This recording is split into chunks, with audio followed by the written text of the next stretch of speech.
Now know the name of the woman who was killed in a crash this morning on Briar Hill Road in Lexington.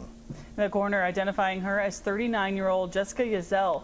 That crash happened early this morning over on Briar Hill Road. The reconstruction and forensic units were actually called out to the scene along with Fayette County Coroner Gary Ginn. Ginn says this was a single vehicle accident and Yazell crossed into the other lane of traffic and then struck a tree.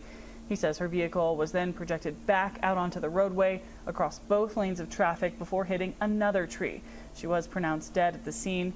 Ginn says there are 3 factors that likely played a role in her death: the speed of the vehicle, wet roadways, and the fact that she was not wearing her seatbelt. With not having the seatbelt on, she has suffered a lot of injuries, which has caused her death. Her car remained upright the entire time, and like I say, I think that if she had been restrained, there would have been less injuries to her.